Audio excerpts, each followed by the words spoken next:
যুক্তরাষ্ট্রের বিরুদ্ধে যুদ্ধ শেষ হওয়ার পর ইরান আরও শক্তিশালী ও দৃঢ়প্রতিজ্ঞ হয়ে উঠবে।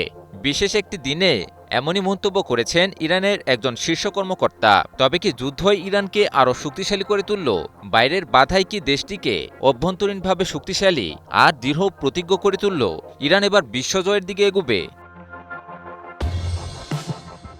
ইরানের আইন ও আন্তর্জাতিক বিষয়ক উপপররাষ্ট্রমন্ত্রী কাজেম গরিবাবাদি ১২ দিনের যুদ্ধের প্রথম বার্ষিকী উপলক্ষে একটি বিশেষ বার্তা দিয়েছেন। বিশেষ বার্তায় মার্কিন ইসরায়েলি আগ্রাসনের বিরুদ্ধে লড়াইয়ে শহীদদের প্রতি শ্রদ্ধা নিবেদন করেন গরিবাবাদি।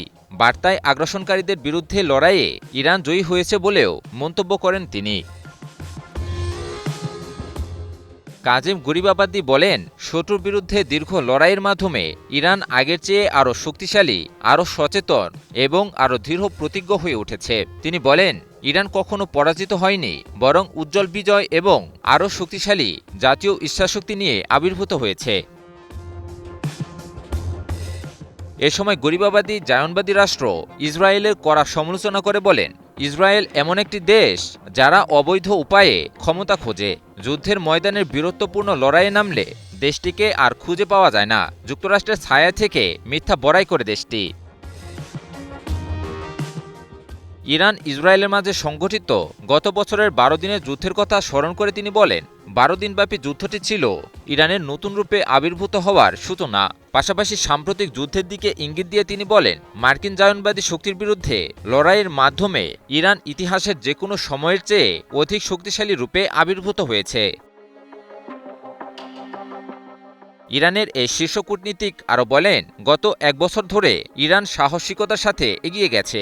ইরান পরাজিতও হয়নি, পিছুও হটেনি, কিংবা দুর্বলও হয়নি। ইরান একাগ্রতার সাথে শত্রুর চোখে চোখ রেখে লড়াই করে গেছে। তার মতে, শত্রুদের বিরুদ্ধে উজ্জ্বল বিজয় অর্জন করেছে ইরান।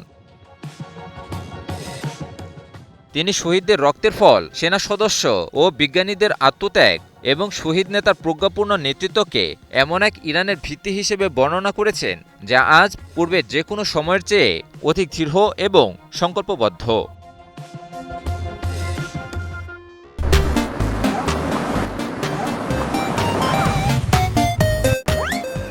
সম্প্রতি ইরান ও যুক্তরাষ্ট্র একটি সমঝোতা চুক্তির দিকে এগুচ্ছে। দীর্ঘ সংঘাতের পর প্রতাপশালী রাষ্ট্র যুক্তরাষ্ট্রের কথা মতো নয়, বরং ইরানের চাওয়া অনুযায়ী চুক্তির বিভিন্ন দফা প্রস্তুত করা হয়েছে। ফলে বিভিন্ন আন্তর্জাতিক বিশ্লেষকেরা এ কারণে ইরান বিজয়ী হয়েছে বলে মন্তব্য করেছেন। এর মাঝে দেশটির শীর্ষ কর্মকর্তারাও ইরানের বিজয়ের বিষয়টি তুলে ধরছেন। ইমন আলী, নিউজ 24।